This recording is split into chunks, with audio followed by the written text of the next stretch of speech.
प्यारे बच्चों, आज हम देखेंगे कि लेटर्स किसे कहते हैं। हम जानते हैं कि लेटर्स उर्दू में हम हर्फ को या हुरूफ को कहते हैं। हर्फ की खुद कोई माना नहीं होते, लेकिन जब ये किसी से मिल जाते हैं तो इसके माना होते हैं। फॉर एग्जाम्पल, अगर हम कहें दाल और फिर कहें मीम, तो दाल और मीम का खुद कोई माना नहीं है, लेकिन अगर हम इसको जोड़ दें और कहें दम, तो अब इसका मतलब या तो सांस के लिए हम कह रहे हैं और या तो जोर के लिए हम कह रहे हैं। तो आज हम देखेंगे कि किस तरह से हर्फ एक बहुत अहम किरदार अदा करते हैं ज़बान में। सबसे पहले ले रहे हैं हम हर्फ जार को, जिसको हम कहते हैं प्रीपोजिशन। ये प्री का मतलब होता है पहले और पोजीशन का मतलब होता है जगह। तो आइए हम देखें कि प्रीपोजिशंस बहुत से आपने अंग्रेजी में पढ़े होंगे। Preposition of direction, preposition of place, preposition of time. तो बिल्कुल उसी तरह से इतना तो डिटेल में डिस्कशंस हमारे इस किताब में नहीं किया गया, लेकिन ज़्यादातर जो चीज़ें पूछी गई हैं वो इस तरह पूछी गई हैं कि हर्फ जार जो है उसको कहा गया है प्रीपोजिशन में। सबसे पहले हम देख रहे हैं कि वो हुरूफ जो एक लफ्ज़ का दूसरे लफ्ज़ से ताल्लुक़ कायम करते हैं उन्हें हर्फ जार कहा जाता है। जैसे हम कहें कि सर पर कैप पहनो, या हम कहें कि वो अपने घर से निकला, या हम कहें कि तुम बाग तक जाओ, या कहें हम कि हमने खाना खा लिया, या हम कहें कि देखो तुम पेंट वाली दीवार को हाथ न लगाओ। तो ये को, तक, से, पर, ने, ये सब जो है हुरूफ जार हैं और इनका ताल्लुक़ क्या है? एक लफ्ज़ को दूसरे लफ्ज़ से जोड़ना। आइए दूसरे टॉपिक पे हम जाते हैं, जिसको हम कहते हैं हर्फ इजाफत। इसको हम अंग्रेज़ी में कहते हैं रिलेटिव पार्टिकल्स। हम ये कह सकते हैं कि मोहन का घर, हम ये कह सकते हैं कि आयशा की किताब, हम ये जुमला कह सकते हैं कि असलम की गाड़ी। तो ये की से हम ताल्लुक़ पैदा करना चाह रहे हैं कि किस तरह से गाड़ी का ताल्लुक़ असलम से है, या किताब की जो मालिक है वो आयशा है। इस तरह के अल्फाज हम आपके सामने रख रहे हैं। और ये जब एक जुमला मुकम्मल तौर पर हो रहा है तो इससे पता चल रहा है कि ये किसका है। सवाल करें तो मालूम हो जाता है कि हर्फ इजाफत इसी को कहते हैं, का लगा कर किसी चीज़ का ताल्लुक़ किसी चीज़ से कायम करना।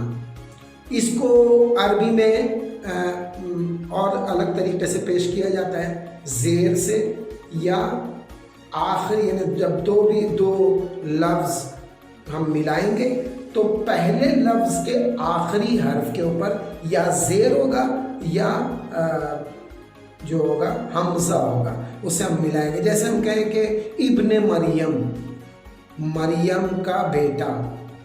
अगर हम कहें इब्ने हसन, हसन का बेटा।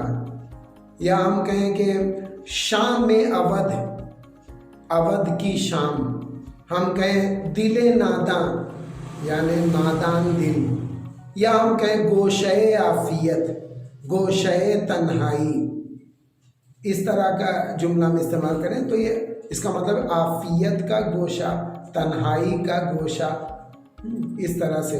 या राह आहन, आहन की राह, लोहे जिसको हम लोग रेलवेज कहते हैं इंग्लिश में। तो इस तरह से ये जो लफ्ज़ हैं ये रिलेटिव पार्टिकल्स या हर्फ इजाफत कहलाते हैं। हर्फ अत्फ, हमारे ये अतफ नहीं है, अत्फ है, अरबी से निकला है और इसको हम लोग इंग्लिश में कहते हैं कंजंक्शंस। तो इसमें क्या होता है? वो हुरूफ या लफ्ज़ जो दो लफ्ज़ों को, फ़िक्रों को यानी स्लैंग को या जुमलों को जोड़ता है, उसको हम लोग क्या कहते हैं? हर्फ अत्फ। इसका काम क्या होता है? दो लफ्ज़ों, दो फ़िक्रों या जुमलों को जोड़ना। दो की ज़रूरत नहीं है, बल्कि हम ये भी कह सकते हैं कि जो दो लफ्ज़ को जोड़ दे, दो फ़िक्रों को जोड़ दे और जुमलों को जोड़ दे, उसको हम कहते हैं हर्फ अत्फ। जैसे हम कहें कि बच्चे और बूढ़े, या हम कहें कि आदमी या इंसान, या हम कहें कि मैं के वो, इस टाइप में हम लगा सकते हैं कि तुम ये किताब लो या ये ले लो। मैं वहाँ पहुँचा था मगर उसने कोई तवज्जो न की तो मगर हो गया।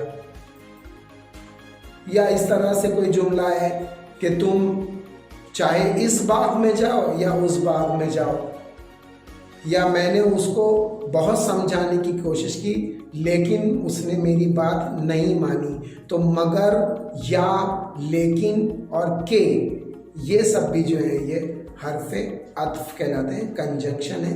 ये हमेशा दो लफ्ज़ों, फ़िक्रों और जुमलों को जोड़ते हैं। उसके बाद जब भी इसके बाद का जो टॉपिक हमारे सामने आता है वो ये है कि आइए हम देखते हैं हर्फ़ तख़सीस क्या है। एम्फेटिक्स, वो अल्फाज जो जुमले में किसी पहलू पर जोर। हर्फ़ तख़सीस, आइए देखते हैं कि ये हर्फ़ तख़सीस क्या है। इसको हम एम्फेटिक्स भी कहते हैं। वो अल्फाज जो जुमले में किसी पहलू पर ताकीद करने के लिए या जोर डालने के लिए इस्तेमाल होते हैं उसको हम हर्फ़ तख़सीस यानी ख़ास कहते हैं। जैसे हम कहें कि कल मेरे साथ अनवर भी आएगा, तो भी एक ख़ास लफ्ज़ है और ये लफ्ज़ जो है वो हर्फ़ तख़सीस है। या कहेंगे मैंने कितनी ही कोशिश की लेकिन तुम,